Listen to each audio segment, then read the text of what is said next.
Em nome do Pai, e do Filho e do Espírito Santo. Amém. Inspirai, ó Senhor, as nossas ações, ajudai-nos a realizá-las, para que em vós comece e para vós termine tudo aquilo que fizermos, por Cristo, Senhor nosso. Amém. Santa Maria, Mãe de Deus, rogai por nós. Em nome do Pai, e do Filho e do Espírito Santo. Amém. Muito bem, alegria nós estarmos no nosso programa ao vivo mais uma vez e quero agradecer de vocês regularmente estarem conosco todas as vezes que nós lançamos um tema para o programa ao vivo e dessa vez o tema é um pedido de vocês. Por quê? Porque os nossos alunos disseram, olha, o site tem muita coisa para quem já está adiantado na fé. Mas e para aquela pessoa que não tem fé? E como é que faz para aquela pessoa que é ateu ou não chega a dar o passo da fé? Como é que a gente pode ajudar essas pessoas? Bom, por incrível que pareça, o primeiro passo, o passo fundamental que a gente precisa dar para que as pessoas percebam e compreendam a existência de Deus, deem um ato de fé, é que as pessoas precisam primeiro se conhecer, né? Já diziam os sábios gregos, naquele oráculo de Delfos, que foi retomado depois por Sócrates, né? Conhece-te a ti mesmo. Você precisa se conhecer, e se você se conhece, você então verá que existe um mundo espiritual. Então, por isso esse programa, ele quer fazer com que você veja, quase que experimentalmente, o fato de que você tem alma. Como é que a gente consegue enxergar a alma, né, dentro de nós?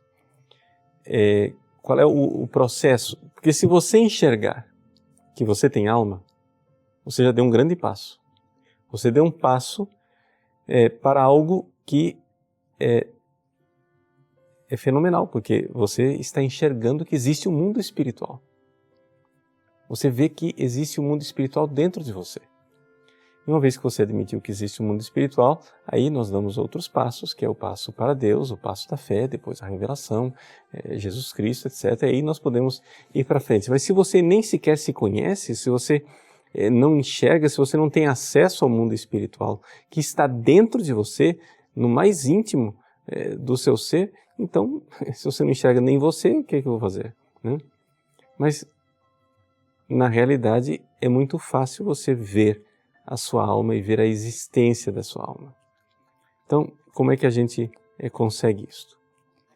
Bom, antes de nós colocarmos esses passos, assim, digamos, bastante concretos, eu gostaria, porém, de dizer que isto daqui, que nós vamos falar, é importante também para as pessoas que já têm fé e é importante também para as pessoas que têm uma caminhada espiritual.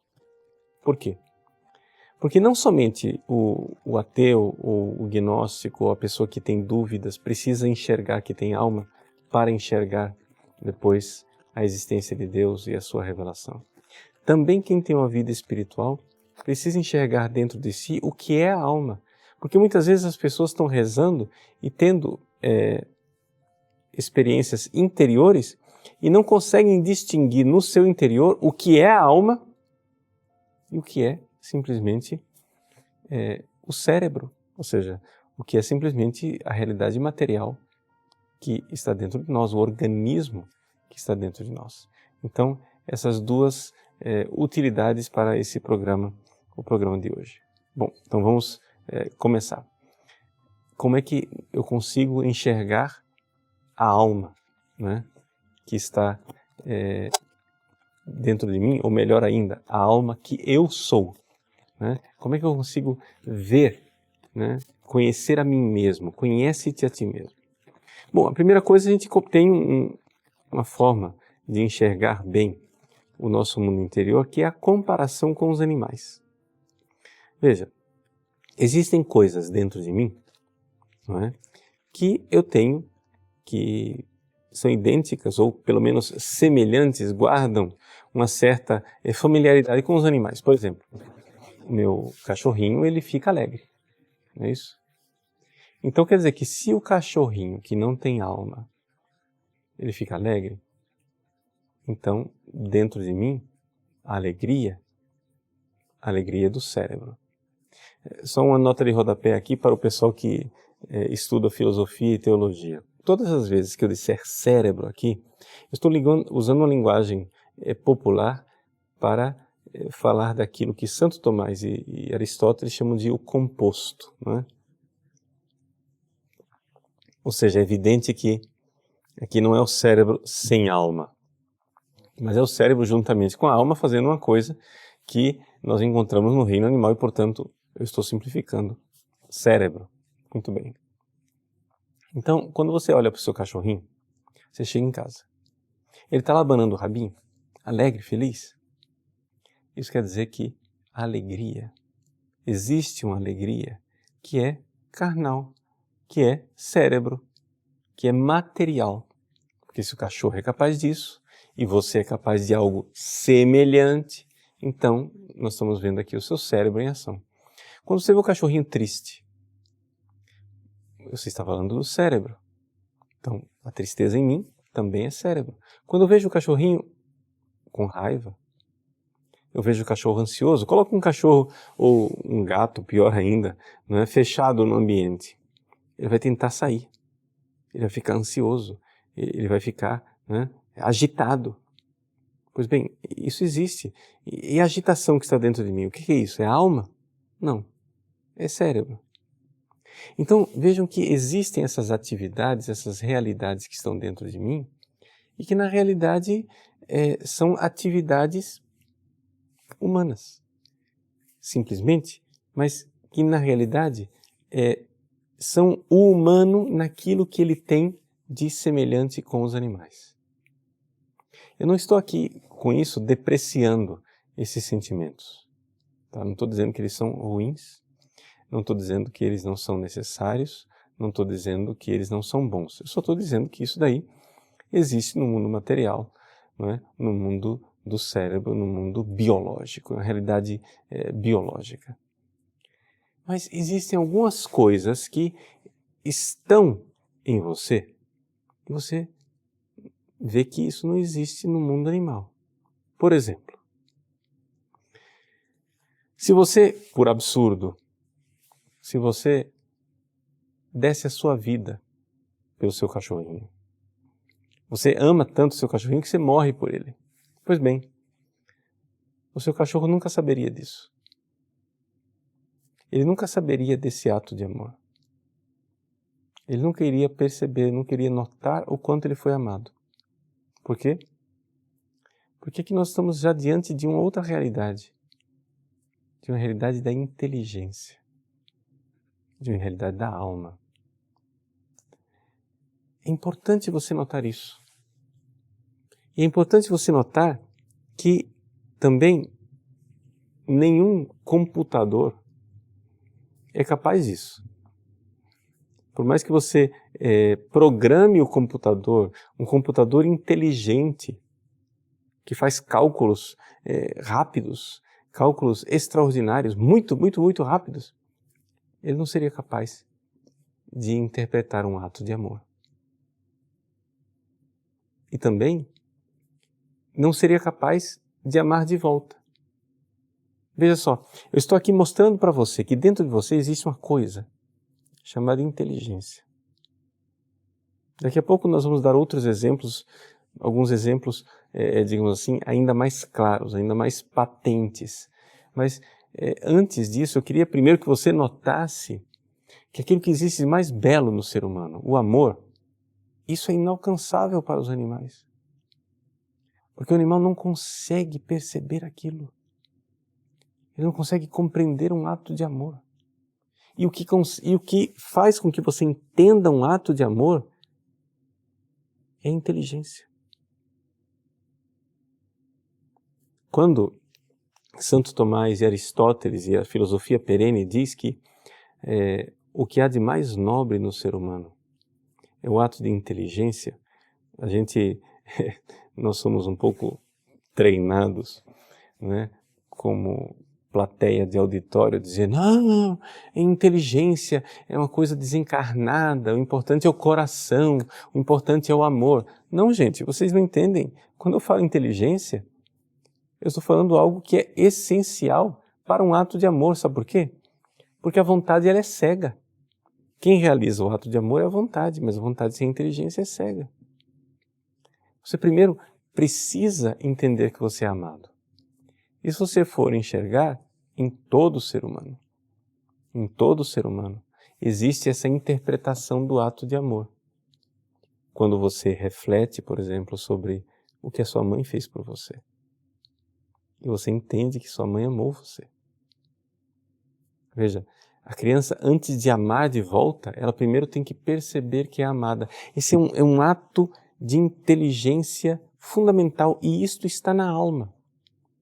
Não existe nenhum animal e nenhum computador capaz disto.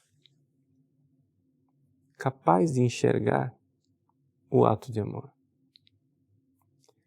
E não somente. Pior ainda, é incapaz de responder de volta. Então veja, por exemplo, você está com fome. E, no entanto, só tem um pedaço de comida. Eu nunca vi um animal, não é, que seja capaz de fazer um ato de amor em que ele diz, eu estou com fome, mas eu vou renunciar. Eu vou renunciar a essa comida por amor a você. Vai, come você.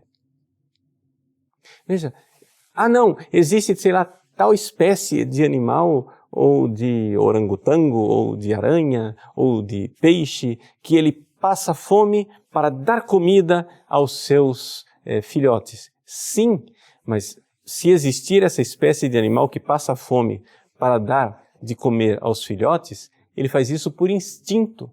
Ele faz isso porque ele está programado para isto. Eu não estou falando de programação. Eu estou falando aqui de um ato que está dentro de você e que você não encontra em nenhum computador e não encontra em nenhum animal. Ou seja, uma coisa chamada liberdade. Se você não enxerga isso dentro de você, é porque você está muito alienado da realidade das coisas. Veja, não existe dentro de um animal um impulso que leve ele a ir contra a programação dele. Vamos supor, um cachorro está programado para sentir um impulso sexual. Então ele encontra uma fêmea no cio e ele quer, né, acasalar com aquela fêmea. Mas aí de repente aparece, sei lá, um leão que é mais forte do que ele, que coloca a sua vida em perigo. Então a programação de sobrevivência é mais forte do que a programação do instinto sexual. Então ele põe o rabinho entre as pernas e sai correndo. Mas veja, o cachorro não é livre. Ele não é capaz de, por ele mesmo, sem nenhum impulso e condicionamento externo, chegar e dizer, não, eu estou sentindo atração sexual, mas eu não quero ter sexo.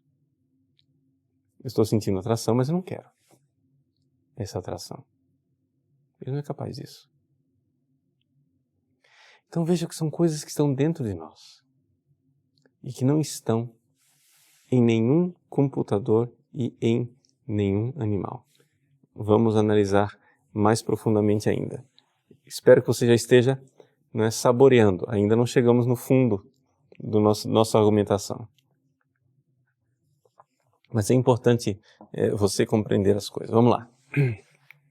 Eu estou mostrando para você, acabei de demonstrar para você, a existência de duas coisas dentro de nós, que você pode enxergar dentro de você. E não pode negar que você está enxergando. Você está vendo, está dentro de você e você não pode dizer que não está dentro de você. Que chama-se inteligência e vontade.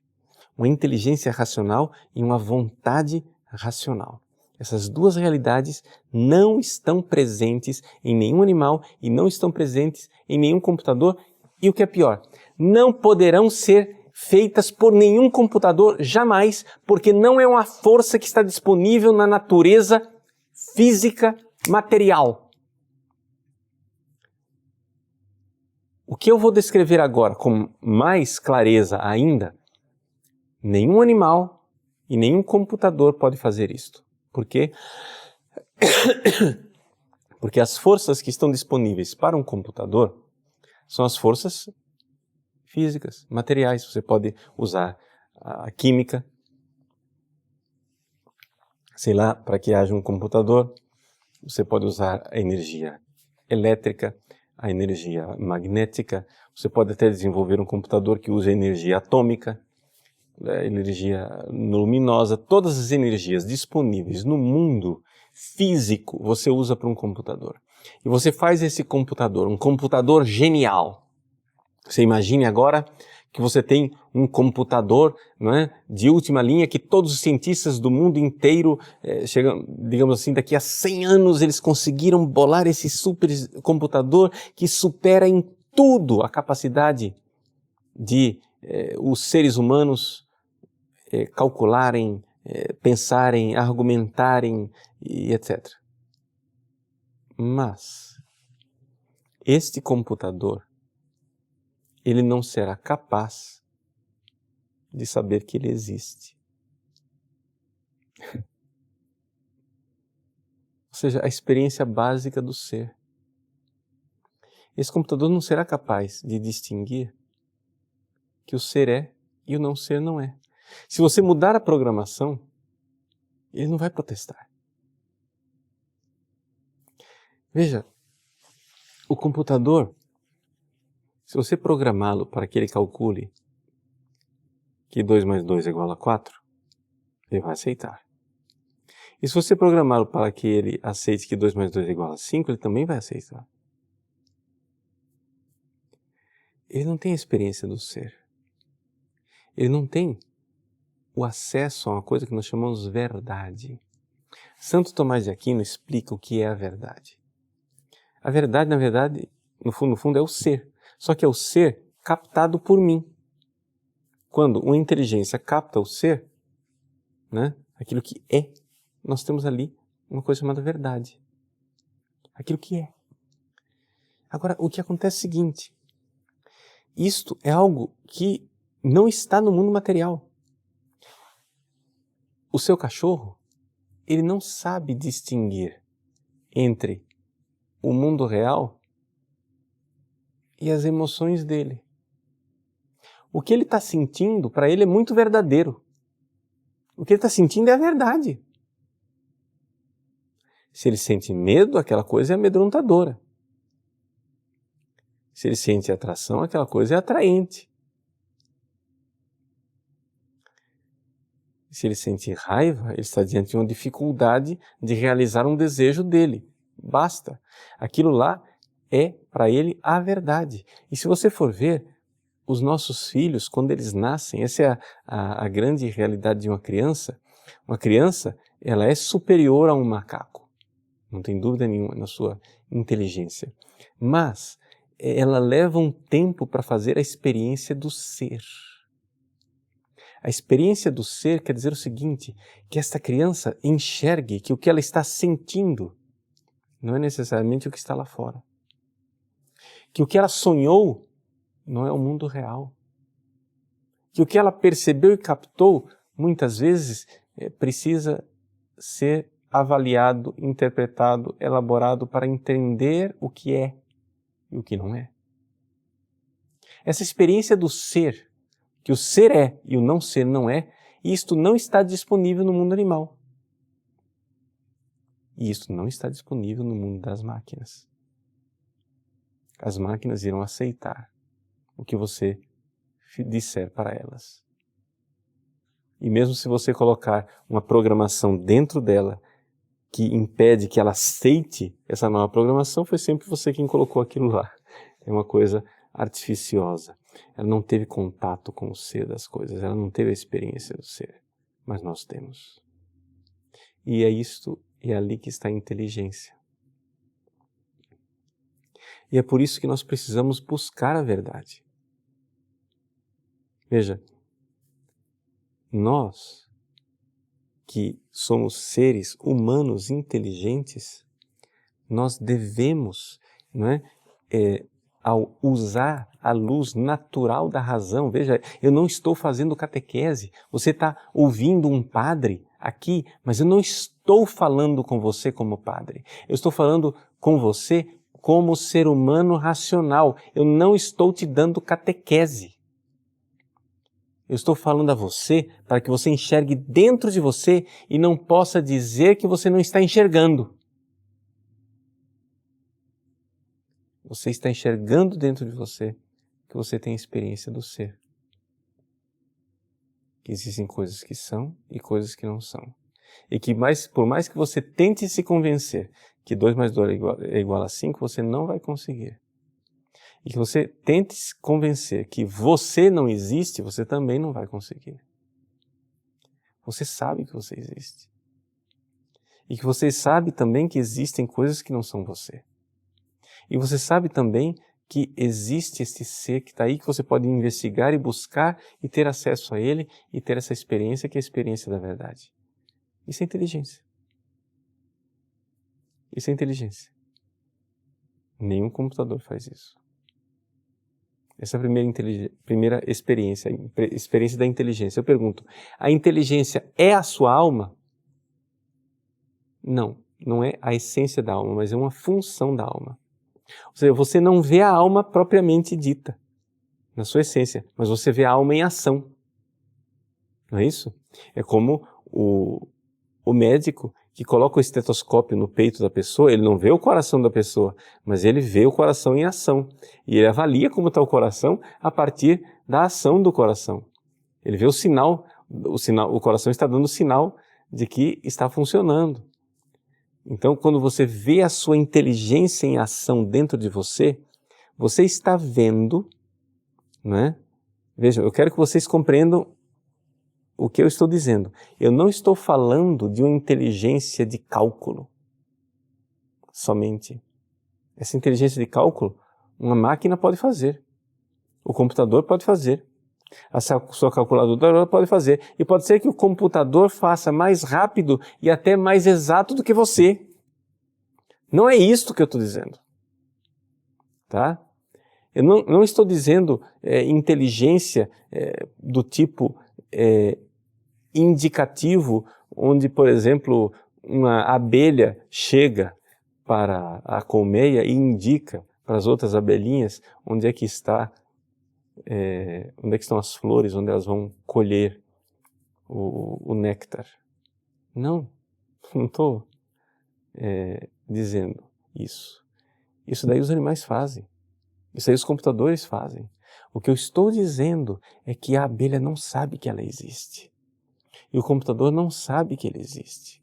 E você não vai conseguir, por todas as potências, né, físicas, químicas e todas as energias disponíveis no universo, você não vai conseguir fazer um computador que saiba que ele existe. Essa é a experiência espiritual. É esta inteligência que eu estou falando. Tá? Quando eu falo a inteligência do cálculo, bom, essa daí está disponível no mundo natural, no mundo da computação. Quando eu falo a inteligência de resolver uma pequena dificuldade que um animal também resolve, não é essa inteligência que eu estou falando. Estou falando da inteligência que enxerga o ser. E que enxerga a natureza das coisas. E enxerga como as coisas são de fato, que é capaz de investigar profundamente. Isto nós somos capazes, os animais não. Isto nós somos capazes, os computadores não. E não serão capazes, porque isso daqui é uma realidade espiritual. Esse é o primeiro capítulo, a inteligência. O segundo capítulo da história, a vontade. Vejam, a inteligência me ilumina e diz o que é e o que não é. Que o ser é e o não ser não é. E a vontade é aquilo que nós chamamos tecnicamente de apetite racional. Quer dizer o seguinte, existe um apetite sensual, sensitivo, sensorial. Eu olho para um prato de comida, eu quero comer. Eu olho para uma caneca de chá e eu quero beber. Isso é um apetite do corpo. Mas eu não consigo fazer com que um animal que quer beber diga: não, eu não vou beber. Porque, ao investigar o ser das coisas, eu enxerguei que esta bebida me faz mal. Ela é agradável, mas ela está me prejudicando. Eu vou parar de beber e livremente, embora o meu corpo esteja me inclinando para a bebida, eu vou dizer: não vou beber. Isso, gente, esse fenômeno ele não existe nos animais. Olhe para o seu cachorro, olhe para um macaco, isso não existe. Não existe nos animais a capacidade de, uma vez que eu conheço um bem, com a minha inteligência investigou e eu vi que aquela bebida está me fazendo mal. Ela é muito agradável, já bebo há 10 anos, mas aquilo lá está me fazendo mal. Eu encontrei o que é. Encontrei uma verdade com a minha inteligência. E agora então, com a luz da minha inteligência, eu então decido na minha livre vontade e eu inclino o meu ser na direção contrária do que o meu corpo estava programado. Meu corpo quer beber e eu digo: não, você não vai beber. Isso chama-se liberdade. Isso chama-se liberdade. E isto não está nos computadores e isto não está nos animais. E é por isso que eles não amam.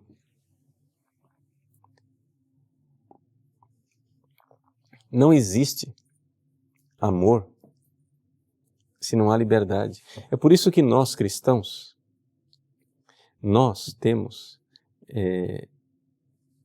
essa convicção de que nunca o amor é mais verdadeiro do que quando ele mostra que ele está lá mesmo na dor. Quando nós olhamos para a cruz de Cristo, mas não precisa olhar para a cruz de Cristo, podemos fazer uma coisa mais simples, olhe para a sua mãe. Pense numa pessoa que você tem certeza que amou você.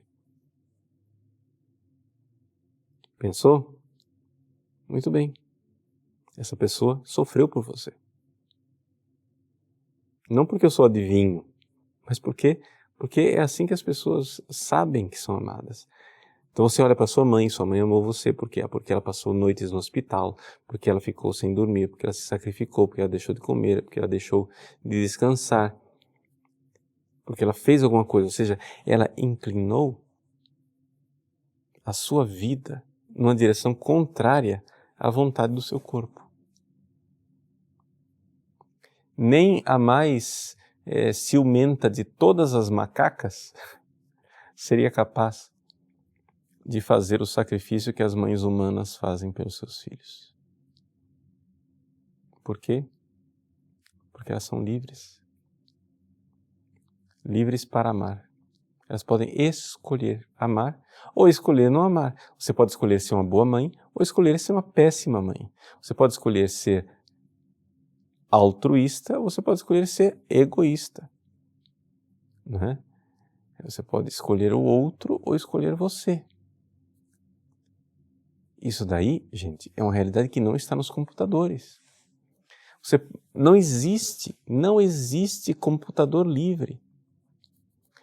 Você pode programar o computador para fazer uma ação. Você não pode programar um computador para ele escolher livremente que rumo tomar. Não, você pode dizer assim, se o resultado for A, você vai nessa direção. Se o resultado for B, você vai nessa direção. Se o resultado for C, você vai nessa direção. Mas você não pode programar o computador e dizer assim: se o resultado for A, B ou C, você decide o que faz. Não, ele não vai fazer isso. E, no entanto, você decide o que faz. Você é livre. Isso não existe no mundo da natureza, isso não existe no mundo dos animais. Você está vendo em ação uma outra realidade dentro de você chamada vontade. Então veja, nesse programa eu estou apresentando para você a inteligência e a vontade. E eu quero que você enxergue que é uma espécie de inteligência, uma espécie de vontade bem específicas, que não estão nos animais. Veja, o animal, ele consegue conhecer as coisas sensorialmente. Ele enxerga cores, ele enxerga as formas, ele ouve ruídos, ele percebe, às vezes até melhor do que nós. O morcego tem uma audição muito mais acuada que a nossa, o cão tem um olfato muito melhor do que o nosso. Não é? A águia tem uma visão melhor do que a nossa. Sim, mas isso tudo é conhecimento sensorial, tudo isso é conhecer, mas não é conhecer o ser das coisas. Conhecer o ser, que o ser é e o não ser não é, isso daí não está disponível no mundo sensorial, está disponível somente no mundo da alma, é espírito. Você vê isso dentro de você e vê que isso não está nos animais, isso não está nos computadores. E a vontade é uma vontade bem específica também. Não é? Eu tenho vontade de comer goiabada. Isso não é essa vontade que eu estou falando. Isso daí é o apetite sensível. Eu quero comer goiaba, eu quero beber cachaça ou fazer sexo. Isso daqui é um animal. Mas a vontade que eu estou dizendo é o seguinte: embora o meu corpo esteja inclinado naquela direção, eu escolho diferente. E estas realidades, essas duas realidades da inteligência e da vontade, que você está enxergando aqui, que são espirituais, elas nos abrem para um mundo fantástico, que é o mundo do amor, que os animais não são capazes de experimentar. Porque já que os animais não são capazes de penetrar o ser das coisas, eles não são capazes de enxergar o amor. E enxergar que alguém me amou. Eu posso fazer o maior sacrifício por um animal, ele não vai saber. E já que ele não sabe que foi amado, ele também não é capaz de amar de volta, porque ele também não tem a liberdade para ir contra os seus instintos, a sua programação, os seus apetites. Ele não é capaz de ir contra e dizer, não, mas meu corpo está pedindo isso, mas por amor a você, eu vou fazer isso. Veja aqui, como a inteligência e a vontade são necessárias, tão necessárias, para que nós façamos essa experiência fantástica de amar e, portanto, somente quem tem alma ama, porque o amor é uma realidade espiritual. O animal é capaz de fazer sexo.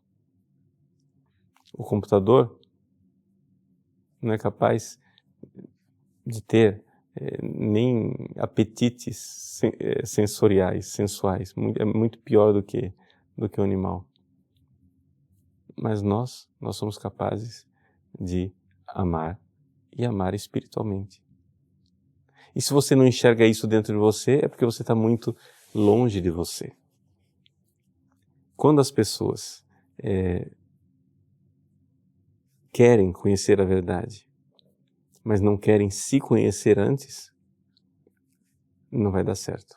Então é por isso que o primeiro passo, a primeira experiência que os filósofos fazem é esta experiência de realmente você conhecer você mesmo. E quando você conhece você mesmo, você enxerga a sua alma. Você enxergou a sua alma, você entrou no mundo espiritual. Bom, uma vez que nós chegamos a esse ponto, né, aí agora eu gostaria de dar umas dicas para aquelas pessoas que já creem em Deus e têm uma vida espiritual e já enxergaram isso que eu estou colocando. Muito bem, você enxergou que a sua inteligência existe, que a sua vontade existe e que existe uma alma, não é? Pois bem, claro, a filosofia não para por aí. A filosofia ela é capaz de deduzir que esta alma, portanto, ela é espiritual, ela sendo espiritual, ela é imortal, ela é incorruptível, portanto, a alma não morre e que nós esta alma irá viver eternamente. Mas isso daí são outros passos, né, que nós poderíamos deixar para outras aulas. O que eu quero agora é pegar essas duas informações de inteligência e de vontade e mostrar para você que quer ter uma vida espiritual, o que é que você deve buscar na vida espiritual. Ok? Então, essa é a segunda parte do que eu queria ensinar no programa de hoje. Veja, em primeiro lugar, nós vimos que a inteligência ela conhece que é amada. Eu só recebo a notícia do amor de uma pessoa através da inteligência. Se eu não tenho inteligência, eu não sou capaz disso, né? Então eu vejo o sacrifício que uma pessoa fez por mim, reflito sobre aquilo, sou capaz de penetrar, sair das aparências e penetrar no ser da coisa e compreender, nossa, essa pessoa se sacrificou por mim. Essa pessoa fez algo, né, por mim. Pois bem, este ato que você é capaz de fazer, né, no amor de uma pessoa, é aquilo que nós chamamos de ato de fé. Isso aqui é uma fé humana, né, mas é um ato de fé.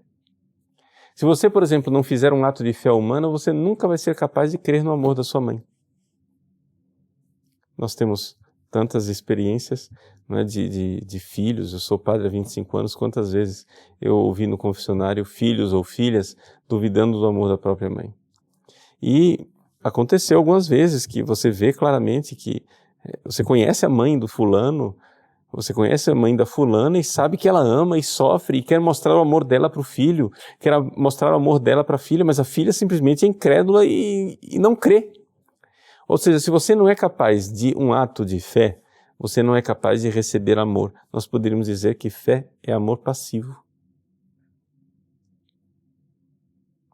Então, num relacionamento de amor, nós temos já essas duas realidades, a fé e o amor. A fé e o amor, eles precisam existir. A fé é amor passivo. O amor é amor ativo. Fé é a forma de eu receber o amor do outro. O amor do outro chega até a minha inteligência. Eu vejo o que ele fez, observo o que ele fez, eu reflito sobre aquilo, eu interpreto aquilo e digo, é verdade.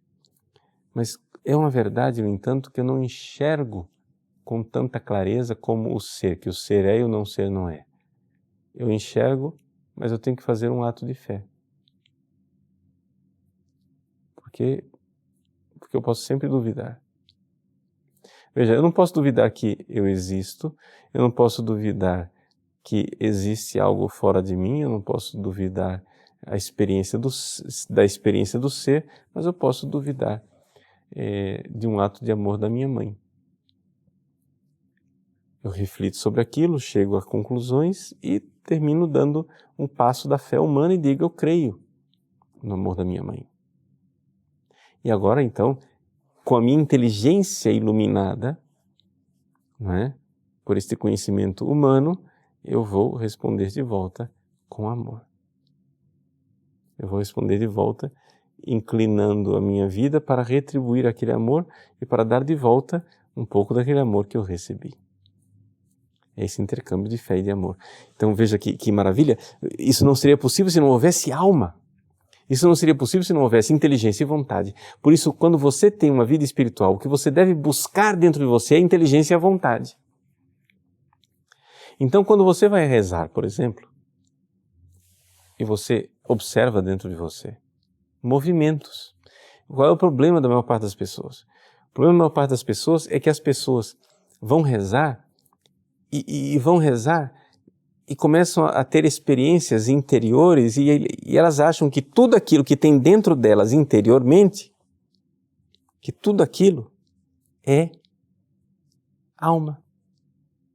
Não. Nem tudo aquilo é alma. Muito daquilo é o composto, aquilo que eu estou chamando de cérebro. Não é? Ou seja, é algo carnal. Então eu vou aqui rezar e eu me encontro com este mundo dos sentimentos, dos afetos, aquilo que na filosofia clássica nós chamamos de paixões, o mundo passional. Então eu me encontro com a raiva, com a tristeza, com a agitação, com a angústia, com uma dor interior, um sofrimento. Muito bem, é o que você está encontrando. Pois bem, mas você precisa, se você vai rezar de verdade, você precisa se encontrar, você precisa mergulhar mais profundo do que isso. A maior parte das pessoas não quer rezar, por quê? Porque quando você vai rezar e você vai se encontrar com Deus, a primeira coisa que você encontra quando você mergulha dentro de você é esse mundo passional. E às vezes o mundo passional da pessoa está muito doído, está muito sofrido, porque é o mundo dos sentimentos, é o mundo do cérebro, o mundo do composto. Então a pessoa não chegou na alma verdadeiramente, entendeu? Veja, eu quero que vocês entendam que os sentimentos, eles também têm algo da alma ali, por isso que é chamado de composto. Tem algo da alma por quê? Porque eu posso pecar com esses sentimentos. Se eu posso pecar é porque tem ali uma vontade livre, uma inteligência, advertência, a inteligência, e uma vontade que livremente escolhe, consente. Né? Uma realidade advertida e consentida, engajou a alma, ali pode ter pecado. Se um jacaré me matar, aquilo não é um pecado. É só um acidente ecológico. Mas se eu matar um jacaré, aquilo é um crime ecológico, eu posso ir para a cadeia. Não é isso? Por quê? Porque o jacaré, ele não tem inteligência. Portanto, ele não tem advertência do que ele está fazendo. E ele não tem vontade, portanto, ele não tem consentimento. Só existe pecado se houver uma realidade advertida e consentida. Então, quando eu vou rezar, eu me encontro com esses sentimentos, essa luta interior que está dentro de mim, que muitas vezes, ou os meus pecados, ou o mundo ao meu redor, ou o demônio, está lutando para que eu consinta, para que eu advertidamente consinta a esse série de sentimentos tremendos. Você precisa mergulhar mais longe do que isso e encontrar dentro de você a sua inteligência e a sua vontade, que não é desencarnada, nós não somos anjos, né?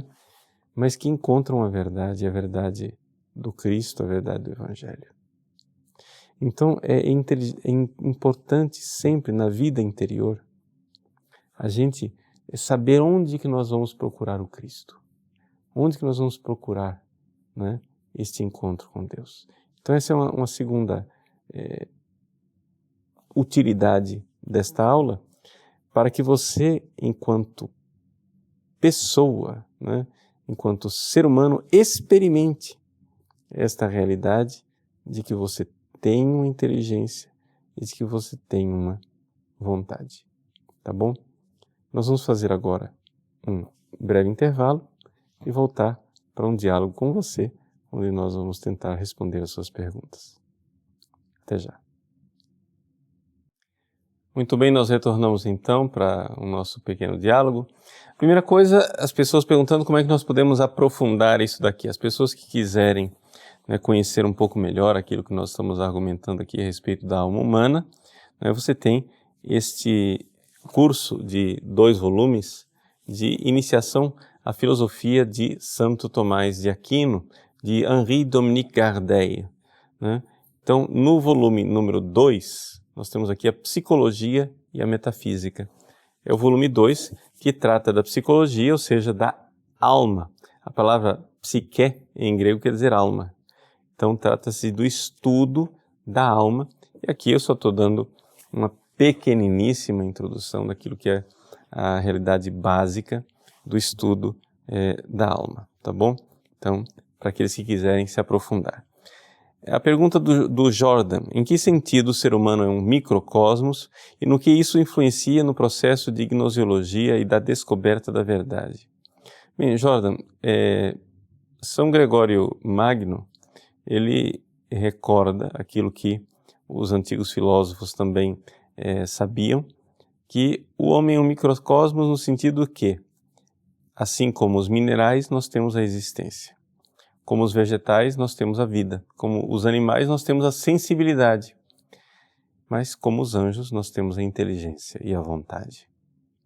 Então, nesta realidade, o homem guarda, né, esse conjunto. Em que isto afeta, né, a descoberta da verdade e a gnoseologia? Afeta no seguinte, Jordan, nós não somos como os anjos. Os anjos, eles têm inteligência e vontade, mas eles, quando conhecem as coisas, conhecem intuitivamente. O ser humano não. O ser humano, quando ele vai conhecer as coisas, ele precisa passar por um processo. E o primeiro acesso que nós temos às coisas é um acesso dos sentidos, sensorial. Ou seja, os sentidos são esses instrumentos que captam as informações lá fora e vão abastecendo o nosso mundo interior. Até aqui é um processo que os animais são capazes e, às vezes, até mais capazes do que nós. Ou seja, um morcego ele consegue ouvir mais coisas do que nós conseguimos ouvir, uma águia consegue ver mais coisas do que nós conseguimos ver, né? O cão ele consegue farejar mais coisas do que nós conseguimos farejar. No entanto, esse processo sensorial, né, ele abastece a nossa inteligência, e o ser humano ele é capaz de fazer coisas que os animais não são capazes de fazer. Existe nos animais um certo nível de abstração, né? É um nível de abstração bastante baixo, onde eles não chegam a conseguir perceber onde é que está realmente a verdade. Eles conseguem somente perceber as impressões sensoriais e fazem aquilo que a gente não dá nem para chamar de abstração, poderíamos chamar de generalizações. Não é? Eles fazem generalizações. No entanto, o ser humano é capaz de uma coisa mais profunda do que isso. O ser humano, ele é capaz de realmente enxergar aquilo que é, o que as coisas são, de verdade. Agora, vejam só, aqui uma coisa interessante para o nosso dia a dia. O que é que são as filosofias atuais, as filosofias da moda, que fazem com que as pessoas entrem na ditadura do relativismo, onde tudo é uma construção, não existe experiência do ser, experiência da verdade absoluta das coisas, daquilo que o ser é e o não ser não é? São filosofias que reduzem os seres humanos ao nível animal. Por incrível que pareça, nós poderíamos traçar a história da filosofia dos últimos séculos, desde o nominalismo de Occam, onde nós temos a longa marcha da vaca para o brejo, em que o ser humano vai perdendo cada vez mais as suas capacidades de intelecção e vai ficando no nível animal, não é?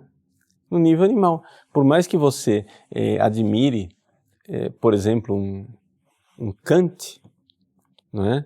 Você já vê ali uma profunda limitação, né, desse grande filósofo, Immanuel Kant, considerado um dos maiores filósofos do mundo moderno, mas uma profunda limitação do ser humano de ter acesso à verdade, né? Ou seja, você vê ali que a experiência da verdade ela foi tomada pela suspeição de Descartes, e ele cria um joguinho interior para tentar salvar a física de Newton. Mas é uma coisa assim que nós poderíamos dizer que houve, sim, uma queda brutal, algo de realmente muito lastimável. E aí quando você chega aos absurdos das filosofias atuais, onde tudo é jogo linguístico, você vê claramente que as pessoas perderam a experiência do ser. Perderam completamente a experiência do ser. Então quer dizer que elas já não são mais seres humanos que estão realmente, honestamente exercitando a sua capacidade de intelecção do ser. São simplesmente computadores que estão fazendo joguinhos programados. Eu programo de um jeito, aí o resultado é um. Eu programo de outro jeito, o resultado é outro. Isso é o relativismo. Ou seja, o mundo do relativismo é o mundo dos computadores, porque os computadores eles não têm experiência do ser e, portanto, não pode dizer que o que é e o que não é, não é. Você programa de um jeito, ele faz, programa de outro jeito, ele também faz. Então o ser humano está fazendo o quê? Ele está se reduzindo ao mundo da matéria e perdendo o verdadeiro contato com aquilo que é o mundo do espírito, que é o mundo que realmente vale a pena. Luísa, boa noite, a paz de Cristo. Como funciona o estado especial em que se encontram as almas quando, com a morte, o complexo corpo e alma é separado e ainda não aconteceu a ressurreição dos corpos? Veja, Luísa, quando nós, nesse estado de temporário, né, em que a pessoa morreu, mas ainda não houve a ressurreição final, ali está somente a alma. Esta alma, não é, ela tem a sua inteligência e ela tem a sua vontade, e este ser consciente e livre, não é, ele continua na sua identidade, ele continua vivo. Como é que as almas separadas, né, dos corpos funcionam? Nós poderíamos dizer que existe, de alguma forma, uma assimilação, né, com a realidade angélica, ou seja, nós precisaríamos estudar um pouco, né, como é que é o conhecimento dos anjos para dali deduzir a realidade das almas separadas. Mas isso daí nos levaria bastante longe daquilo que é o objetivo específico do nosso programa. Mas é interessante você dizer isso, porque nós entendemos que as pessoas que estão no céu, ou no purgatório, ou no inferno, elas têm inteligência e liberdade. Também, embora esta liberdade, não é, ela seja uma espécie que nós poderíamos chamar de uma espécie de liberdade consumada, não é, onde as livres escolhas são vividas de uma outra forma. Isso aí para principalmente as almas que estão no céu, em que, digamos assim, já consumaram seu ato de amor. Mas, assim, novamente, seria bastante complexo a gente detalhar aqui as coisas para você. O Gabriel Moura. Padre Paulo, o que acontece com os condenados ao inferno? Eles perdem a alma? Não, Gabriel, eles sofrem com a alma e na ressurreição dos mortos eles irão também receber o corpo e os corpos também sofrerão eternamente. Eles irão ressuscitar para a perdição eterna. Quando a gente diz que a alma se perdeu, quer dizer que ela se perdeu do céu. A pessoa não perde a alma, né? Ou seja, que aquela pessoa, aquela alma, né, foi condenada ao inferno. Então é uma alma perdida, mas aquela alma, a alma não morre, né? A alma, ela não pode se corromper. Então, tanto as almas boas como as almas más, elas permanecerão, né, para sempre. E Deus, isso nós sabemos somente através da revelação divina, Deus irá ressuscitar também corpo e alma, aqueles que irão para a felicidade eterna e aqueles que irão para o castigo eterno. Túlio Silva, Padre Paulo, como o ser humano pode escutar a Deus que habita no mais íntimo da alma? Túlio, muito boa sua pergunta. Trata-se do seguinte, veja, nós temos Deus no interior da nossa alma o tempo todo. Todos os seres humanos têm isto.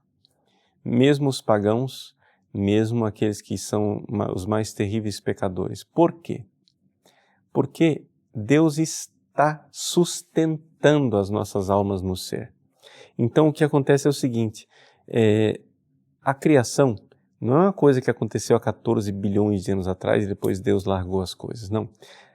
O ato criador é um ato constante. Para nós, se nós seres humanos fôssemos criar uma coisa, para nós seria imensamente cansativo e difícil, porque nós teríamos que ficar pensando aquela coisa o tempo todo, porque senão cada detalhe e sustentando aquela coisa no ser. Nós não somos capazes disto, né? Então Deus pensa cada detalhe das coisas e sustenta aquelas coisas no ser. E o fato de que agora, de repente, o seu computador ou o seu celular não está desaparecendo na sua mão, é o fato de que Deus não está dormindo. Porque se ele cochilasse, né, quando Deus acordasse, nada existiria. Então Deus está presente no mais profundo de todas as almas, ele está lá sustentando. Ora, Deus que sustenta é o Verbo Criador, né? É a palavra criadora de Deus. Nós existimos porque todas as coisas que existem têm um caráter verbal, têm um caráter de palavra. É uma palavra dita por Deus, uma palavra pronunciada. Nós todos somos uma palavra pronunciada por Deus. Uma palavra com P minúsculo, não uma palavra com P maiúsculo, mas nós somos uma palavra de Deus. Então, Deus nos pronuncia a todo momento, poderíamos dizer. Ora, este verbo de Deus, que é o Filho, não é? Ele pode a qualquer momento e fala a qualquer momento as nossas almas e, portanto, ele está sempre dentro de nós falando conosco. Quando Jesus veio a este mundo, o Verbo de Deus se fez carne e habitou entre nós, e ele começou a fazer pregações, contar parábolas, fazer milagres, curas, etc. Ele, na verdade, ele se fez carne para que a palavra externa, que é ele que se fez carne, não é, conseguisse chamar a nossa atenção para que nós ouvíssemos a palavra interior que está no nosso coração. Então, na realidade, uma pessoa se converte quando aquilo que o pregador aqui fora está dizendo se sintoniza com uma outra palavra que já está sendo dita e pronunciada dentro da pessoa há muito tempo, mas que a pessoa nunca prestou atenção. Então, o pregador aqui fora, ele fala uma coisa e a pessoa, então, ouve dentro dela e diz, nossa, é isso, essa palavra. A pessoa tem até a impressão de que ela já sabia aquilo, porque de fato aquela palavra já falava dentro dela, não é? Por quê? Porque Deus está presente em todos os seres humanos. E isso acontece de forma ainda mais maravilhosa nas pessoas que estão em estado de graça, porque por causa da graça habitual e da amizade com Deus, né, o Cristo ressuscitado, então, ele a todo momento, com suas graças atuais, ele toca esta alma, ele tem uma presença virtual ali na 7ª morada da alma, em que, através da sua ação, ele causa a amizade com Deus. É uma outra forma da presença de Deus, o mistério da inabitação, que nós chamamos, né? É importante recordar o seguinte, que isso daqui tem um pouco de confusão em alguns alunos. O fato de que Deus está presente em todos os seres humanos não é o mistério da inabitação. O mistério da inabitação, para nós católicos, é o mistério de Deus que está presente na alma dos justos como amigo. Não é? Eu tenho uma aula minha sobre Santa Elizabeth da Trindade, em que eu falo isso e criou um pouco de confusão porque eu não me expressei com toda a clareza que eu poderia me expressar. Então, é para dizer, Deus está presente em todas as almas, inclusive dos pecadores, sustentando essas almas no ser. Mas quando a pessoa se converte, então, o ressuscitado, o Cristo, homem ressuscitado, né? Ou seja, em todas as almas dos seres humanos, o Filho de Deus está lá presente como verbo criador, mas não como verbo encarnado. Quando a pessoa se converte, o ressuscitado, ele causa, ele é instrumento, ele é causa instrumental de uma presença diferenciada de Deus, que é a presença de Deus enquanto amizade. A isto tecnicamente nós chamamos de inabitação. Não é uma presença qualquer de Deus, é uma presença de Deus como amigo. E isto é causado pelo ressuscitado. É por isso que eu disse naquela aula de Santa Elizabeth que o Cristo ressuscitado, homem, está na 7ª morada da nossa alma, mas ele não está lá fisicamente. É evidente que ele não está lá fisicamente. Ele está lá virtualmente, ou seja, com a sua força, causando a presença da inabitação. Porque ele é causa instrumental desta presença de inabitação, que não é a presença, é outro tipo de presença, que é a presença de Cristo nas almas de todos os seres humanos. Me desculpem se eu me estendi aqui nessa resposta, que é uma resposta meio técnica, mas é que é também eu estou aqui respondendo indiretamente a pergunta de outros alunos que ficaram um pouco perplexos quando eu disse que Jesus ressuscitado habita na 7ª morada, né, da nossa alma, naquela aula sobre Isabel da Santíssima Trindade. Na verdade, o que eu estava dizendo é o seguinte, é que Jesus ressuscitado é causa instrumental desta presença de inabitação de Deus, né? Por ser Ele esse instrumento de Deus que causa amizade por Deus. Então, num giro de simplificação, eu pronunciei aquela frase lá. Valmir, Padre Paulo, sua bênção. Quando na oração eu penetro para além dos sentimentos e do composto corpo e alma, o que eu encontro, que tipo de experiência tenho, que tipo de sentimento tenho? Veja, Valmir, não é bem que você se livra, a gente nunca se livra do composto, né? Por quê? Porque é evidente, nós estamos sempre trabalhando enquanto seres humanos, corpo e alma. O que a gente faz é que a gente tem acesso, né, a uma realidade espiritual que está dentro de nós. Quando você faz oração, a oração em que consiste? A oração consiste em você, com a sua inteligência, aderir a uma vontade revelada. Então, Jesus, com a sua revelação, diz, eu te amo. Então, a vontade diz para a inteligência, creia, é Ele quem está dizendo isso. Mas este ato ele não é possível sem uma intervenção da graça atual divina, ou seja, é necessário que Deus, não é, ilumine a minha inteligência e convide a minha vontade.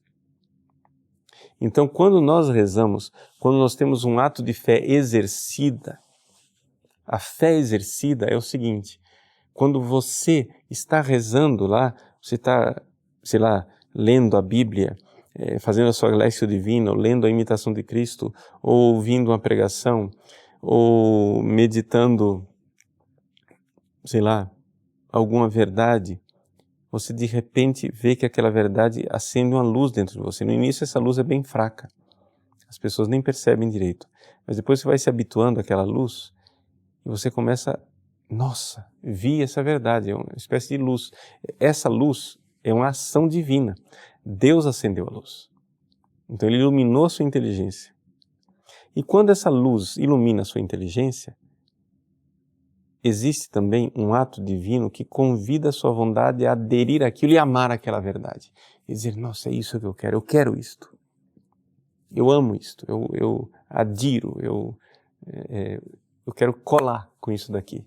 Eu quero casar com essa realidade. Até que você descobre que esta luz e essa verdade interior é o próprio Cristo e você quer casar com Ele, como esposo, né? Você que é a igreja, esposa.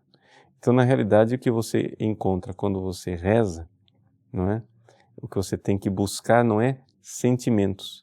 Pode acontecer que quando você vê essa luz que iluminou sua inteligência e esse convite da sua vontade, pode acontecer que isso reverbere no seu corpo em sentimentos, em lágrimas, em sensações de consolação, né? Isso aí isso acontece. Mas aquilo que nós devemos buscar não é o sentimento. nós devemos buscar a verdade, né? Devemos realmente, e para buscar a verdade, quem busca a verdade não são os sentimentos. Os animais têm sentimento, eles não têm busca da verdade, não é? Então a gente deve ir para a alma mesmo, e é por isso que na oração é importante a gente distinguir. É claro que o meu composto, é claro que o meu cérebro pode me ajudar. Por exemplo, Santa Teresa d'Ávila, na busca de uma verdade, ela usava muito a imaginação. Imaginação o que é? É do composto, é do cérebro. Ela usa a imaginação, então ela vai, compõe a cena, vê o Cristo lá no Horto das Oliveiras, etc. Ela vai vendo aquelas imagens, etc, etc, até que,